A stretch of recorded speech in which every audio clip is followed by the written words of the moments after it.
აჭარაში ინვესტიციის ოდენობა 8.8%-აა გაზრდილი. ინფორმაციას აჭარის ფინანსთა და ეკონომიკის სამინისტრო ავრცელებს. მინისტრის მოადგილის განცხადებით, უკანასკნელი 6 თვის განმავლობაში რეგიონში შემოსული ინვესტიციათა მოცულობამ 91 მილიონი ამერიკული დოლარი შეადგინა. სამინისტროს ინფორმაციით, ინვესტიციებმა ორი მიმართულების ხარჯი იმატა.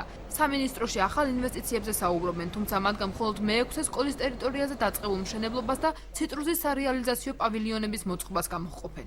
საინვესტიციო აქტიურობა ძირითადად მოდის იმ პროექტებზე, რომლებიც ხორციელდება უკვე მიმდინარე პროექტებზე და ასევე იმ პროექტებზე, რომლებიც ახალია და უკვე იწყებს ფუნქციონირებას. აქ შეიძლება აღვნიშნოთ პირობებით აუქციონის წესით გაყიდული და უპირობოდ გაყიდული ობიექტები და ცალკე შეიძლება გამოვყოთ სიმბოლო ფასად გაყიდული ობიექტები სოფლის მეურნეობის ხელშეწყობის მიზნით. ბათუმის ბიზნეს ინკუბატორში აცხადებენ, რომ ბოლო 6 თვის განმავლობაში ბაზარზე 3 ახალი ბიზნეს კომპანია შემოვიდა.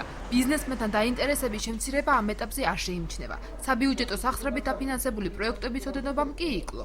რო გითხრათ, რომ განსაკუთრებული ვარდნა არის ბიზნეს აქტივობის არა, იმიტომ ჩვენ ანალიზს ვუკეთებთ, საუბრობთ ჩვენს კომპანიებთან და აქედან გამომდინარე, რასაც ვასკვნეთ, არსებითად ესე ვთქვათ, ვარდნას ვერ ხედავთ. სიტუაცია იგივეა პრაქტიკულად. თუმცა სახელმწიფო ინვესტიციების, ასე ვთქვათ, სახელმწიფო საინვესტიციო პროექტები, მე მგონი ცოტა შეჩერებილია. ექსპერტი ეკონომიკის საკითხებში აცხადებს, რომ ინვესტიციების მატება უპირველეს ყოვლისა ტურიზმზე, მშენებლობასა და სასოფლო-სამეურნეო სექტორზე უნდა აისახოს.